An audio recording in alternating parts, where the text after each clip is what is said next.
जब भी हम फाउंडेशन खरीदने के बारे में सोचते हैं या खरीदने जाते हैं तो हमारे दिमाग में बहुत सारे क्वेश्चंस आते हैं और वो क्वेश्चन कुछ इस तरह के होते हैं कि अपने स्किन टाइप के कंसर्न के अकॉर्डिंग फाउंडेशन कैसे चूज करें, उसका कवरेज क्या होना चाहिए, फिनिश क्या होना चाहिए। और सबसे डिफिकल्ट पार्ट ये होता है कि स्किन टोन के बारे में जानना और ये अंडर टोन क्या होता है, उन्हें जानने के बाद राइट शेड का फाउंडेशन चूज करना। और फाउंडेशन चूज करते बार किन चीजों को आपको जो है वो ध्यान में रखना चाहिए, कंसिडरेशन में लाना चाहिए, कौन सी चीजें करनी चाहिए और कौन सी चीजें नहीं करनी चाहिए। अगर आपके भी ये सब क्वेश्चन है ना तो ये वीडियो आप ही के लिए है। Hey beauties, my name is Sugandha, welcome back to my channel. और अभी तक आपने मेरे चैनल को सब्सक्राइब नहीं किया है तो जल्दी से कर दीजिए ऐसे बहुत सारे इन्फॉर्मेटिव वीडियो देखने के लिए। और इस वीडियो में मैं इन सब क्वेश्चंस के आंसर करूंगी ताकि आपको एक हेल्प मिल सके राइट टाइप और राइट शेड की फाउंडेशन चूज करने में। So let's get started. Skin type, चाहे आप अपना मेकअप चूज कर रहे हो या स्किन केयर के प्रोडक्ट चूज कर रहे हैं, आपको अपना स्किन टाइप पता होना चाहिए और अपने स्किन टाइप के अकॉर्डिंग ही आपको अपना प्रोडक्ट चूज करना चाहिए। नहीं तो आपको स्किन से रिलेटेड बहुत ज्यादा प्रॉब्लम हो सकती है, एक्ने हो सकते हैं, ब्रेकआउट, एलर्जीज, या आपकी स्किन बहुत ज्यादा ड्राई भी हो सकती है। और एंड में ये होता है कि आपको लगता है कि ये प्रोडक्ट आपके लिए काम नहीं कर रहा है या आपको प्रोडक्ट सूट नहीं कर रहा है। यहाँ पे हम बात कर रहे हैं फाउंडेशन की, तो मार्केट में बेसिकली 4 तरह की फाउंडेशंस आती हैं। लिक्विड बेस्ड फाउंडेशन आती है, क्रीम बेस्ड, पाउडर बेस्ड और सीरम बेस्ड। और उनमें भी 4 तरह के फॉर्मुलेशंस आते हैं, like oil based, oil free, water based और वाटर फ्री। अगर आपको अपना स्किन टाइप पता होगा तो बहुत आसानी से आप जो है वो अपने स्किन टाइप के अकॉर्डिंग फाउंडेशन चूज कर पाएंगे। आजकल तो पैकेजिंग पे भी लिखा आता है कि ये किस स्किन टाइप के लिए है, like normal to combinational, normal to dry या नॉर्मल टू ऑयली। अगर स्टिल आपको अपना स्किन टाइप जानने में थोड़ी सी प्रॉब्लम हो रही है, आपको नहीं समझ आ रहा है कि आपका क्या स्किन टाइप है, तो यहाँ पे एक टिप है, आप जो है वो वाटर बेस्ड फाउंडेशन चूज कर सकती हैं क्योंकि वो ऑल स्किन टाइप के लिए काम कर जाता है, वो ऑल स्किन टाइप के लिए सूट कर जाता है। नेक्स्ट इज कंसर्न, आपको पता होना चाहिए कि आप किस पर्पस के लिए फाउंडेशन खरीदना चाहती हैं। आप डेली वेयर के लिए फाउंडेशन खरीदना चाहती हैं या वेडिंग पार्टीज या फंक्शंस के लिए फाउंडेशन खरीदना चाहती हैं, या आपको कोई स्किन कंसर्न है उसके लिए आप फाउंडेशन खरीदना चाहती हैं। जैसे आपको पिगमेंटेशन है, बहुत ज्यादा आपकी स्किन पे दाग धब्बे हैं या एक्ने स्कार है, उसके लिए आप जो है वो फाउंडेशन खरीदना चाहती हैं। अगर आपको कंसर्न पता होगा तभी जो है वो आप राइट काइंड की, राइट टाइप की कवरेज जो है वो अपने फाउंडेशन के लिए चूज कर पाएंगे।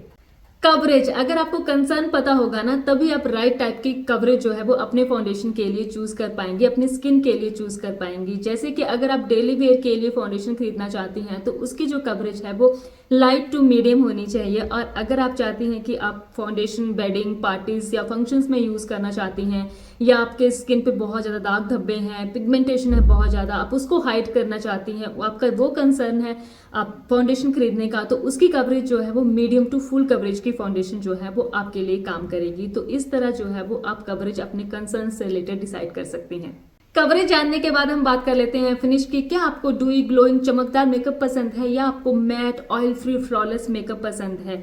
आजकल तो पैकेजिंग पे लिखा आता है कि ये जो फाउंडेशन है आपको किस तरह का फिनिश देगा, मैट फिनिश देगा या ड्यूई फिनिश देगा। तो अकॉर्डिंग टू योर नीड आप जो है वो अपना फिनिश भी चूज कर सकते हैं।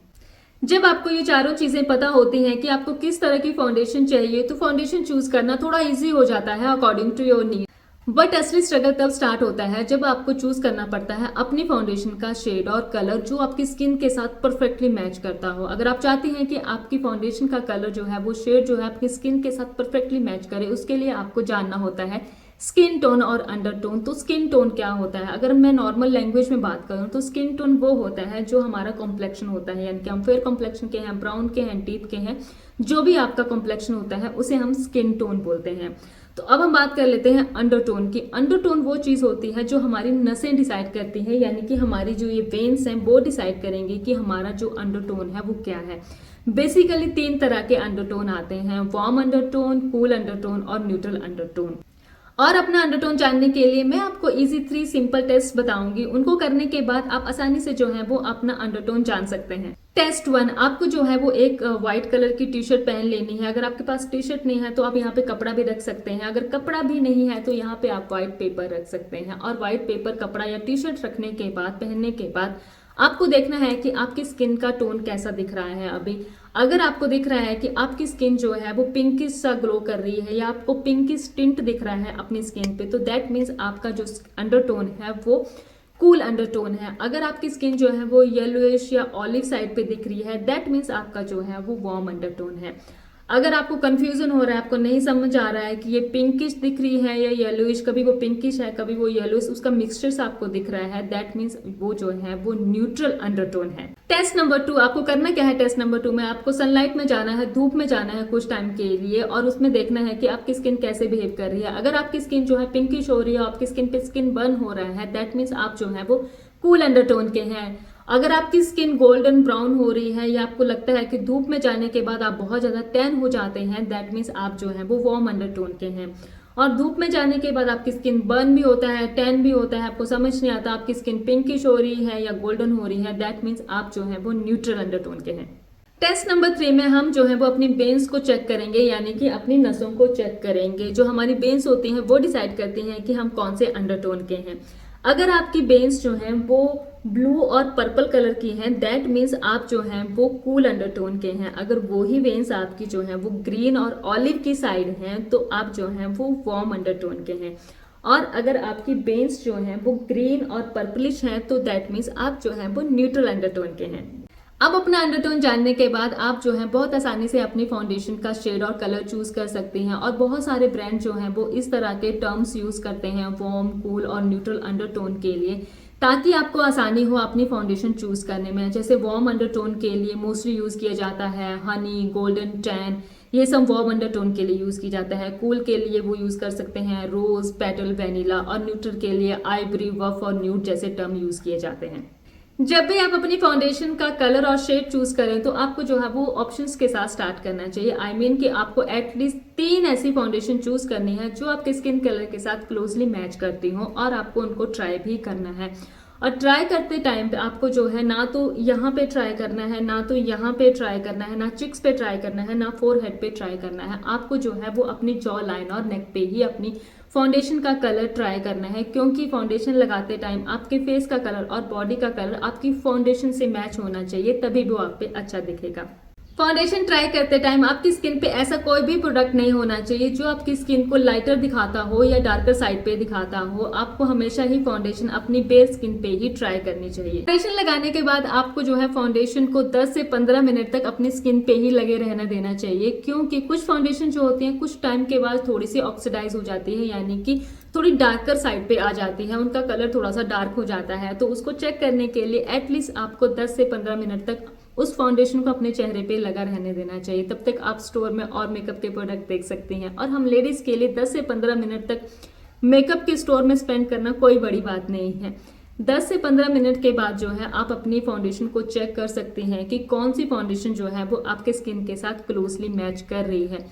चेक करते टाइम आपको ध्यान रखना चाहिए कि जो स्टोर में या मॉल में बहुत सारी लाइट्स नहीं होनी चाहिए। आप बहुत सारी लाइट्स के अंदर अपनी फाउंडेशन को चेक मत कीजिए। आपको जो है अपनी फाउंडेशन को नेचुरल लाइट या सनलाइट में चेक करना चाहिए।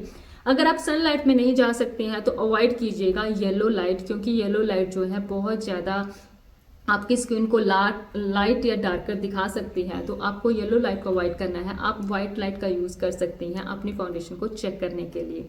कई बार ऐसा होता है कि हमारी स्किन के अकॉर्डिंग जो है हमें परफेक्ट मैच नहीं मिल पाता। कई बार हमें एक शेड थोड़ा सा लाइटर मिलता है या तो डार्कर मिलता है। अगर आपको इसका कंफ्यूजन है कि आपको लाइटर और डार्कर में से कौन सा लेना चाहिए, तो आपको जो है वो लाइटर शेड ही लेना चाहिए। जैसे कि मैंने आपको पहले बोला कि कुछ फाउंडेशन जो है वो ऑक्सीडाइज हो जाती हैं कुछ टाइम के बाद, तो कुछ फाउंडेशन जो है वो आधे घंटे बाद भी ऑक्सीडाइज होती हैं, कुछ 1 घंटे के बाद भी ऑक्सीडाइज होती हैं। अगर आपने एक शेड लाइटर लिया होगा तो वो ऑक्सीडाइज होने के बाद परफेक्टली आपकी स्किन के साथ मैच कर जाएगा। अगर डार्कर होगा तो वो ज़्यादा आपकी स्किन को डार्क बना सकता है। अगर आपका ऐसा कंफ्यूजन है कि लाइटर और डार्कर में से कौन सा चूज करें, तो always go with lighter. Still अगर आप सेटिस्फाइड नहीं हैं, जो आपने फाउंडेशन ट्राई किए थे या तो वो थोड़े लाइटर हैं या तो थोड़े डार्कर हैं, तो आप अपने स्किन टोन के अकॉर्डिंग जो है फाउंडेशन कस्टमाइज भी करवा सकती हैं। उसके लिए आप जो है वो सेल्स गर्ल्स और सेल्समैन की हेल्प ले सकती हैं जो कि स्टोर में अवेलेबल होते हैं। फिर भी अगर आपको कंफ्यूजन है तो आप जो है वो फ्री सैंपल्स का यूज कर सकती हैं। आई नो आजकल की फाउंडेशन बहुत ज़्यादा एक्सपेंसिव होती है, तो आप ब्लाइंडली ऐसे किसी भी फाउंडेशन पे स्पेंड नहीं कर सकते हैं। तो बेस्ट ऑप्शन होती है कि आप अपने फ्री सैंपल को ट्राई कीजिए और उनको ट्राई करने के बाद ही आप अपनी राइट शेड और राइट टाइप की फाउंडेशन अपने लिए चूज कीजिए। ये था हमारा वीडियो फाउंडेशन के ऊपर। आई होप आपको मेरा वीडियो अच्छा लगा होगा। तो अच्छा लगा है तो चैनल को सब्सक्राइब करना, वीडियो को लाइक और शेयर करना ना भूलें। Thank you for watching.